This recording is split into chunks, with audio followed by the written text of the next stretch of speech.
This is tape number 4. I'm speaking with Eugene Bynes. You were just recalling for me how you met your wife Esther, who came out of a concert, and how you and she went to have coffee. Right. Where was Esther from? Esther's Paris. Had she been born in Paris? She was born in Poland, but she came to Paris as a youngster, very young. And at the end of the war, she heard news that one of her uncles survived, and he was in South America, the Dominican Republic. And they got in contact, and she got papers, and she went to visit him. And it was in Santo Domingo. This was the country took in about 800 Jews. Trujillo. He was the only one who took in Jews during the war. And her uncle got saved there, and she went to visit him, and she was there about a year. And on the way back, she came to New York, to Florida, Miami, and from Miami she came to New York to go back to Paris. And on the way, she met me. Was it love at first sight? Love at first sight. How long did it take till you got married? It took a few days. We got married. That's all it took. And that time was the McCarthy time, if you remember.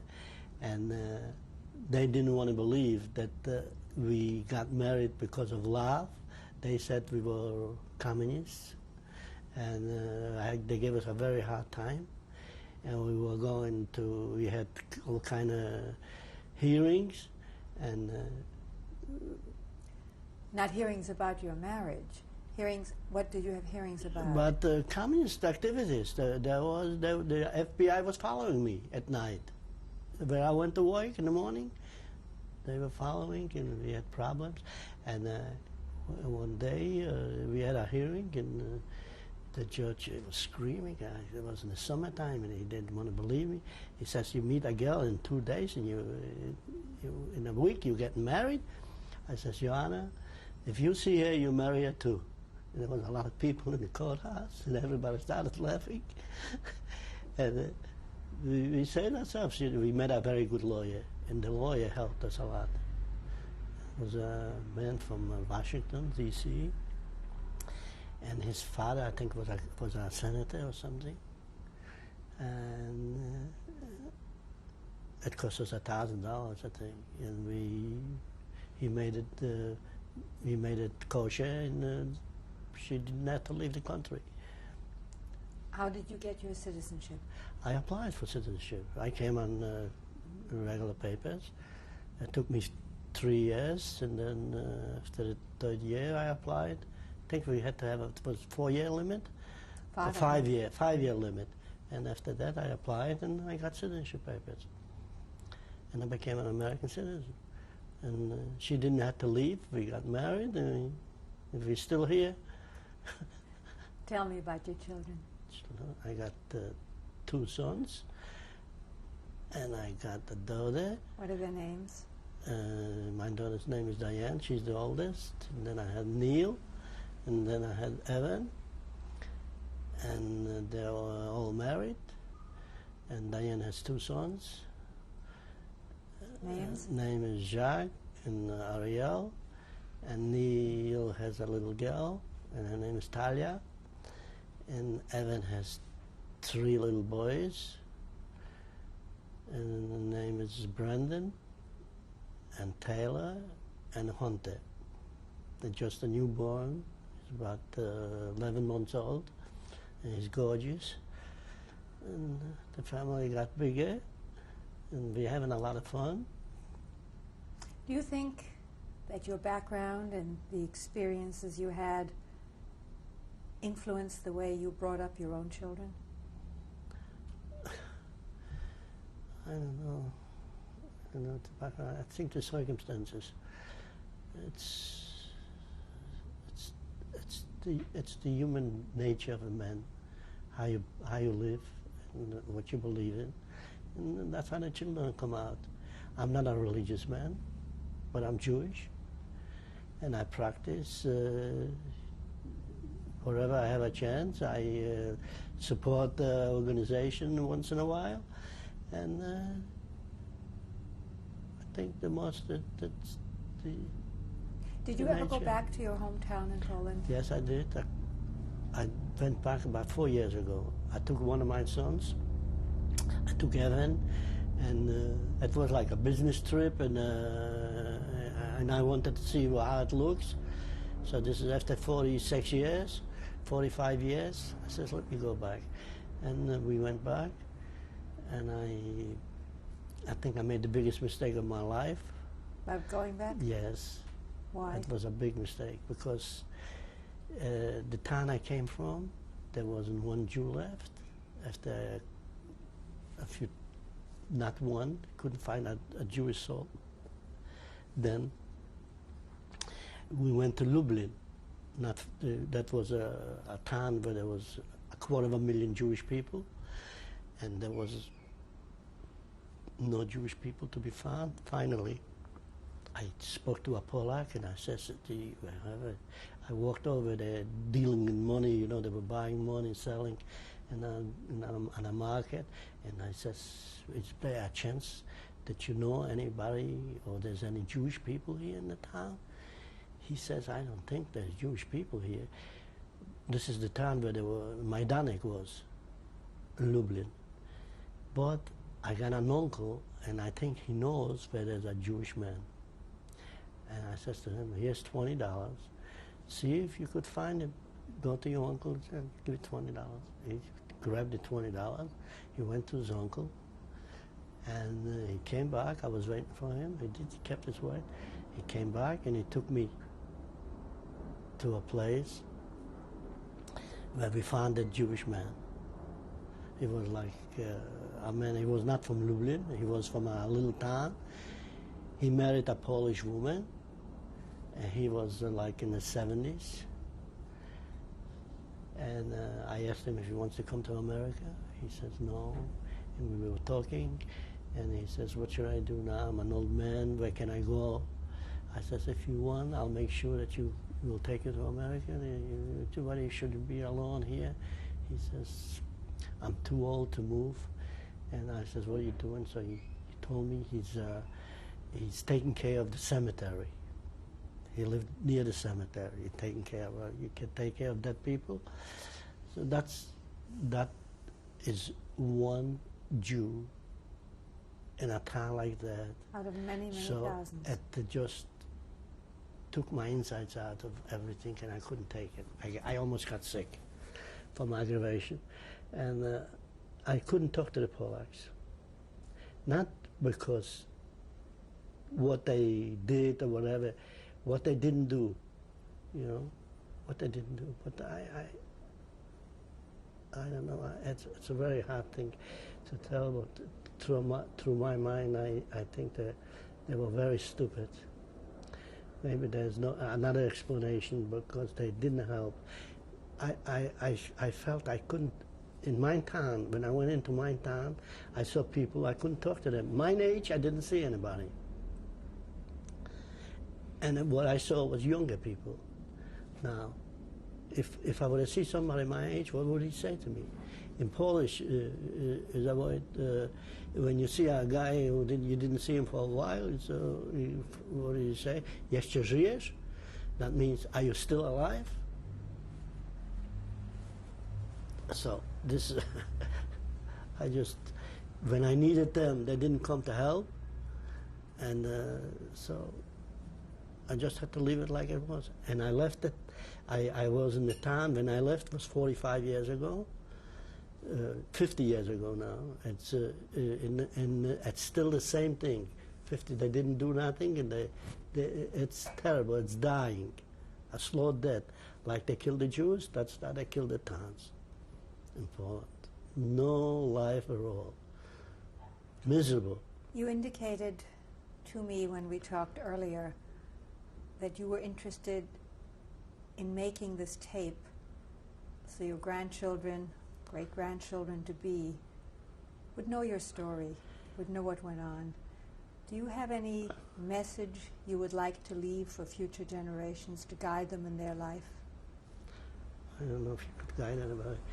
I made the tape because my wife got me into it. I didn't want to go back to it because to go through that stories, it's only suffering.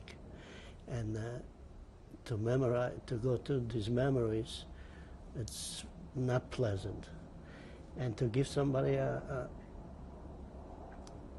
what's that to say? It's thank God. One thing that the Jewish people got from that, from all that sewers what we went through, is that we got Israel. And this is the best thing. You got to support it. And this is the best ammunition what we got right now. And I think this will help get us back where we were before. And believe in Israel and help him. That's it. I want to thank you very much for sharing your story and your background with me. You're welcome.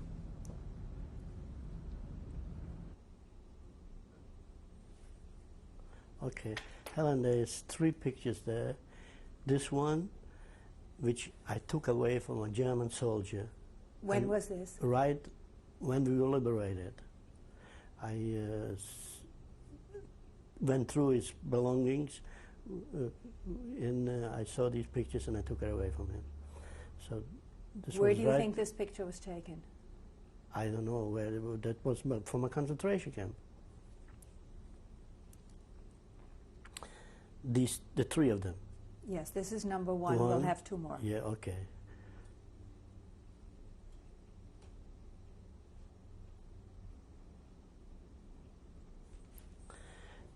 This is the number 2 picture, and I took it from that soldier because he looked like an SS man, and that was right the first day when I walked out of the camp, and I didn't like his looks, so I called him over and I rapped him in the mouth, and I looked what he's gotten. He had a knapsack.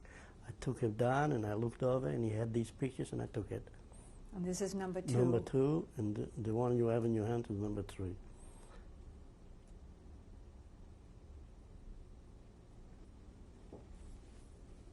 All right, this is the 3rd picture, which I took from that soldier. The first day I walked out of camp. And the one you have in your hand? We'll get to that in a minute. Okay.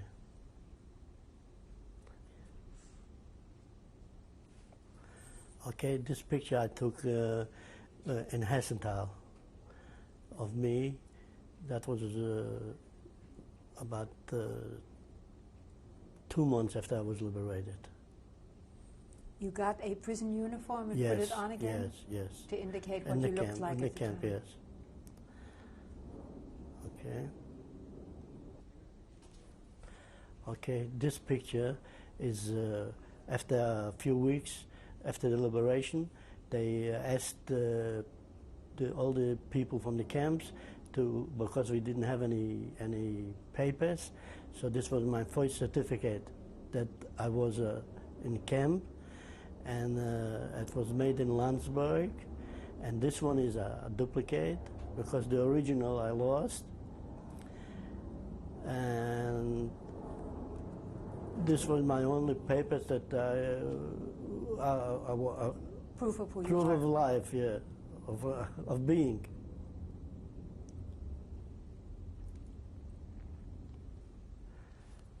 This picture was taken in 1946 Where was it taken? in Germany, in Stuttgart, and I am on the left. And the next one to me is David Weinthal, and the next one to David Weinthal in the back is my brother, and the 3rd guy is Shimek, and the 3rd guy, I know only his first name, is Gutek.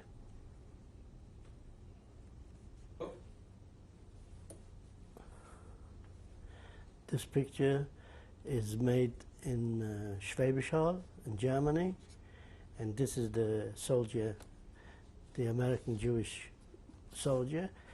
which I met in Schwäbisch Hall, What is his name? Sal Laxman, and through him I came to this country. He left me his address, and after a while, after he left, they announced if anybody has relatives in America should come forward, so they could go to America. So I forwarded my address, and that's how I came to the United States. This is our wedding picture, which was taken in a temple on 106th Street in Broadway When? in 1948. This is a picture of my family, my daughter, and her two sons, Jacques on the left, and Ariel is on the right, and my wife. Where was this my taken? beautiful wife. This was taken in Cannes, I think, in France. Okay, this is a picture of my son's wedding day, and his Which wife, son is this? Neil, and his wife, Ilana, and it was taken in Israel, and they now live with us here, and they have a beautiful little girl too. Okay, and this is my son's little girl, Neil's little beautiful girl. What is her And name? Her name is Talia, and she's my princess.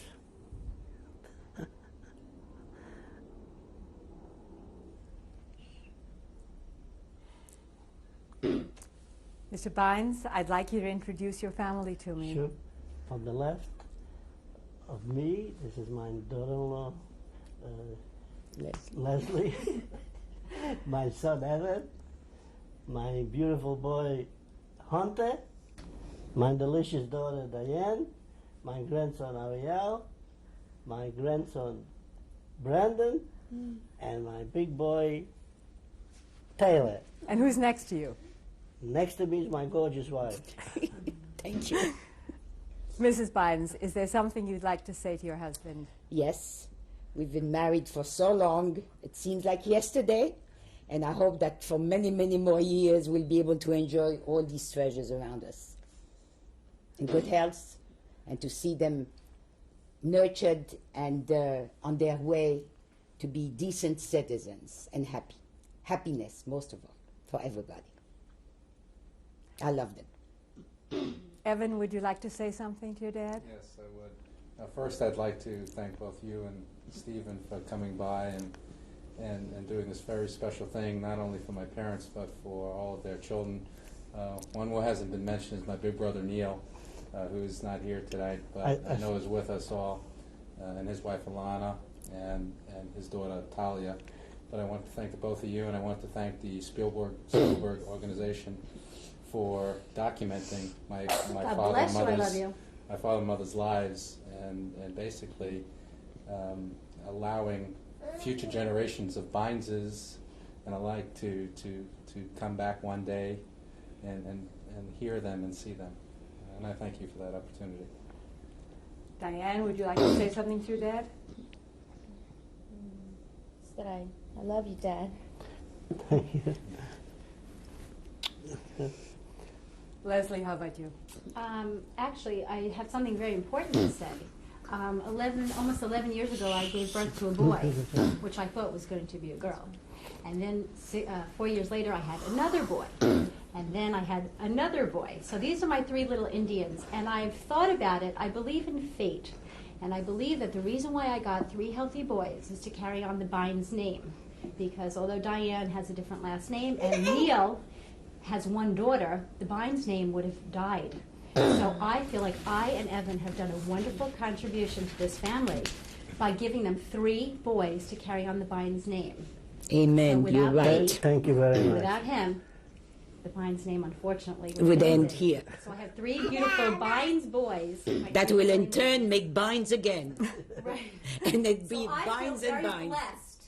If I've done one thing positive in this world, was especially for my in-laws, was to do this wonderful deed for them. I And- don't think the surname Smith has anything to worry about. I don't think we're about to. And on the other How about side, young Mr. Ariel, Salinas? yes. Would you like to say something? First, what is your full name? Ariel Bynes Salinas. Right. Ariel So he's Bynes also a Salinas, so Bynes. Bynes They're goes all on. Bynes. Everybody's a Bynes in our family. And Want to we're say proud something, of them. Papa? I'd also like to say, Grandpa, I think there's a hockey game or something. Very good. After this, let's watch. We'll see it later. And how about the youngsters? Anything you want to You say? want to say something to Grandpa? What did Mommy tell you about what Grandma and Grandpa were doing today? And what do you think about that? I think we're lucky and blessed to Okay. have grandparents. Yeah. Right? Okay, we love And I you. think they're lucky and blessed to have all of you. Yeah, right. Thank you very much, all Thank of you. Thank for you. appearing with us.